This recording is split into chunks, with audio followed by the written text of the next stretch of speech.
哇！咁熱嘅天氣拍嘢，梗係要準備定啲雪條啊、汽水咁樣啦。尤其是呢款啊，多多同你食晒佢。嗱，今次咧就唔係同你講下，喂，同女朋友喺車廂食雪條要注意嘅事項啊，例如嗰啲咩準備定啲濕紙巾嗰啲咁嘅婆媽嘢。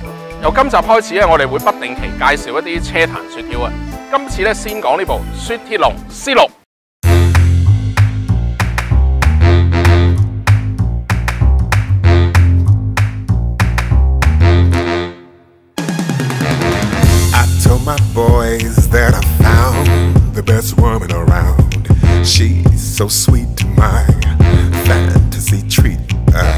Sexier than lingerie, strong as a serrated blade, smart as can be. You'll think she had a PhD.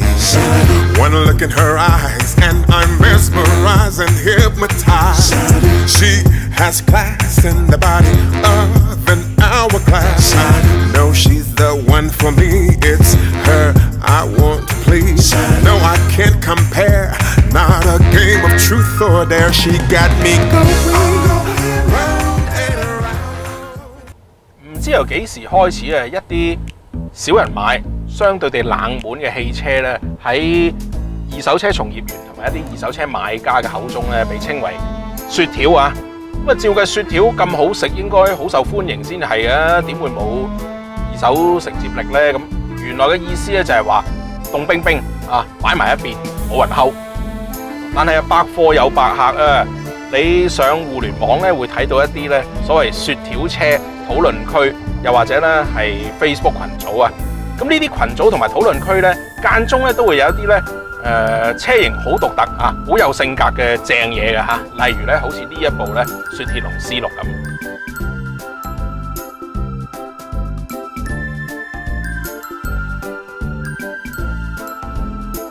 喺我仲係細路仔嗰陣啦，即係70年代尾到80年代中期咧，香港嘅馬路咧都仲會間中見到一啲法國雪鐵龍嘅汽車啊。咁啊，例如當時嘅 CX 啊、BX 啊，之後咧仲有啲咩1.9 GTI 咁啦。啊，陰公啊！呢啲名咧講完你都唔知我噏乜春啊！咁去到90年代咧，仲有一部咧個頭成個鏟咁嘅嗰部咧叫 XM 啊，唔係 SM 啊。到90年代中咧，咁啊當時嘅雪鐵龍香港代理啦，坤和汽車就引入咗佢哋最後一款帶嚟香港嘅雪鐵龍啦。嗰部咧叫 Sontia。嗱，頭先所噏嘅名咧，你聽完咧，我諗10秒之後咧，你都唔記得噶啦。咁既然係咁，點解香港仲會有車迷中意雪鐵龍 C6咧？嗱，我諗嘅原因咧，大概可能因為呢架車咧個外形真係好獨特啊，好特別。用一啲人嘅講法，獨特或者係任性啦。呢部車咧喺2005年推出嘅，一路生產去到2012年咧，全球嘅總產量咧好少嘅，只係得23000幾部嘅啫。咁近3任嘅法國總統啦，唔計新當任嘅馬克龍啦、薩爾科齊、奧朗德同埋呢個希拉克咧，都曾經以 C6咧作為佢哋嘅總統專車嘅。C6嘅定位咧就係歐洲嘅行政級房車啦，咁啊同級對手啊有平治嘅 E-Class 啦、寶馬嘅5系啦，同埋 Audi 嘅 A6 嘅。比在大部分人啦，我諗都係會揀德國車噶啦。咁揀 C6嘅人咧，點解會中意佢咧？咁有啲啦講就話，原來咧佢哋都係好中意60年代嗰陣時嘅法國總統啦，戴高樂佢嗰部總統專車啊 DS 嘅。咁兩款車 C6 同 DS 咧都係車頭好長嘅，個尾好短嘅，個尾又係斜斜地嘅。咁識得呢啲歐洲歷史啦，又有國際視野兼夾咁有品味嘅車主咧，喺香港真係唔多啊！但係咧咁啊講法係好似誇張咗啲嘅。嗱，呢一部 C6 咧啊，據講佢嘅前任嘅車主啦嚇，佢嘅用家咧係一位城中公認嘅美人嚟。C6 咧有好多個動力配搭嘅，有柴油引擎，有電油引擎啦。呢一部2008年嘅行貨咧，佢係配3公升 V6 嘅自然吸氣引擎嘅電油引擎嘅。咁啊 DOHC 24活反，咁啊最大馬力咧有211匹喺6000轉嗰陣時輸出嘅。咁喺3750轉嗰陣咧，有峰值扭力29.6個 kgm， 咁佢配6前速嘅自動波箱啦。咁你睇個 spec 咧，其實都係打穩陣波嘅。咁啊，事實上佢真係咁啊。低轉嘅扭力 OK 啦，中段嘅力度咧都幾強嘅。咁但係咧，整體嚟講咧，都係轉數唔係話上得好快啊，好啱呢個一啲所謂呢個級數嘅舒服房車去用嘅。咁我覺得揸落嗰個感覺啊，有少少似咧2001年嗰代嘅凌志 ES 咁啊。頭先我哋提過 Audi 嘅 A6 啦。A6 咧就用咗好多鋁合金嘅組件啊，所以架車好輕。咁啊 C6 就冇呢啲咁先進嘅設計啦。佢咧成架車重咧大約係1820公斤左右啦。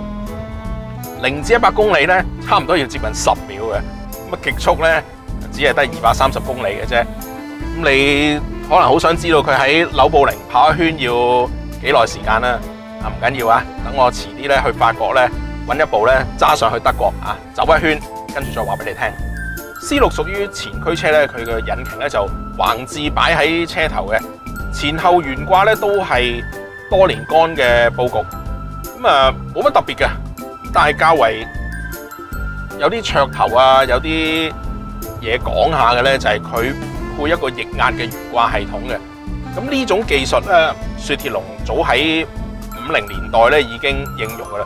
咁有咩好處咧？嗱，好簡單去講，咁啊就係快揸啊！譬如你喺公路啊、高速巡航嗰陣咧，架車會 firm 啲啦。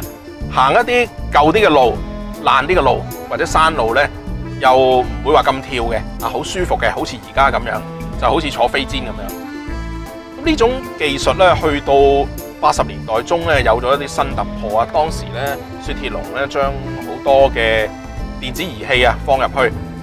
咁目的咧就係話透過去檢測實時嗰個轉向角度啊、油門啊，同埋嗰個制動啊，你踩踏嗰個深度啊，同埋實時嘅車速咧，去估算咧懸掛應該調校有幾硬或者有幾軟。以 C6 做例子咧，佢配呢個稱為 Hydroactive Free 嘅系統啦，即係第3代啦。佢喺車速咧超過110公里以上咧，就會自動咧將嗰個車身離地距咧降低15 mm。咁當車速咧喺70公里以內，電腦咧感測到咧你行緊一啲比較彈跳啲嘅路咧，或者唔係咁靚嘅路咧，佢就會咧將嗰個車身離地距咧升高13 mm。咁當然啦，你亦都可以自己咧去 set 嘅，你可以校到好似着咗吊腳褲、高腳七咁樣都得嘅。講多少少呢套系統啊，其實咧佢就係透過喺4個懸掛嘅塔頂咧，上面都有一個氣囊嘅，去控制咧呢個液壓懸掛系統裏面佢一啲裝咗礦物油嘅管道，咁你透過改變壓力，咪可以令到個懸掛有軟有硬咯。呢啲礦物油喺管道裏面咧，處於一個高壓力嘅狀態。咁雪鐵龍啦，喺唔同嘅年代咧，就為呢啲液壓懸掛咧發展咗唔同嘅礦物油。咁啊早期嗰啲咧就係紅色嘅，咁啊之後咧又轉咗綠色，到 C6 呢一代啦就係橙色嘅。周星星同學記住咯喎。咁如果冇記住，又或者冇好好保養呢套液壓系統，會點咧？咁冇嘢嘅，唔會死人㗎。咁但係咧，當呢啲咁嘅系統咧，啲油亦都唔乾淨嘅話咧，咁啊自然啲管道會塞晒啦。一塞咗咧，嗰啲壓力咧就唔平衡啦。咁啊好大機會咧，分鐘你第二朝攞車咧，見到個車位嗰度咧，全部都好似橙汁咁啊，漏晒嗰啲礦物油出嚟。其實又唔使咁驚嘅，呢套系統啊，其實唔係話真係咁冷門嘅，因為咧喺80年代到90年代初嘅勞斯萊斯啦，同埋賓利嘅部分型號咧，都曾經應用過嘅。你只要揾一啲熟悉又整開呢兩個牌子房車嘅車房咧，應該都搞得掂嘅。較為經常做啊，要去檢查下嘅咧，就係目測下前緣同埋後緣嗰兩對波啊。睇下佢有冇啲裂痕啊，或者摸佢睇下有冇啲不正常嘅生鏽嘅情況。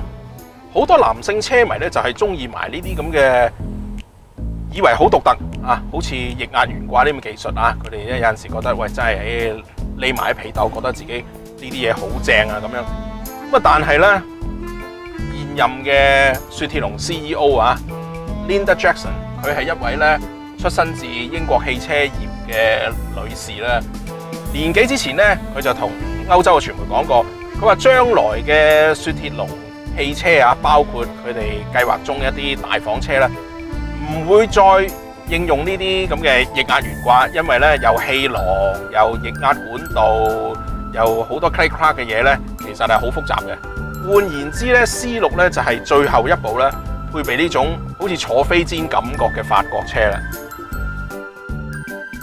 睇下 C6嘅內籠啊，唔少人喺度彈佢咧冇德國車嗰種貴氣啊，同埋嗰種好 in 嗰種感覺喺度啊，望落去咧一啲中控台啊，好老餅啊，啲掣咧一粒粒好似電視機嘅遙控器咁啊，睇埋條中槽啊，設計咧都唔知想點嘅。總之咧就見嗰樣插嗰樣。咁你睇埋嗰個車尾箱啦，哇！你睇個開啓角度好細啊，你有陣時咧要放啲大啲嘅物件咧，一啲都唔易。喂，講少兩句啊，收起你呢啲咧典型嘅港式上車態度啊，放開少少胸襟，感受下咧邊啲係真正嘅法國汽車文化。OK？ 想點啫？ I heard you tell your girl she had the best man in the whole wide world. Girl, he treats me nice, brings me great delight. He opens my door and escorts me to the dining floor. You didn't know I heard, but I hung on your every word. Like Bonnie and Clyde, girl, when I heard you, I damn near died. I'll be there at 6 tonight.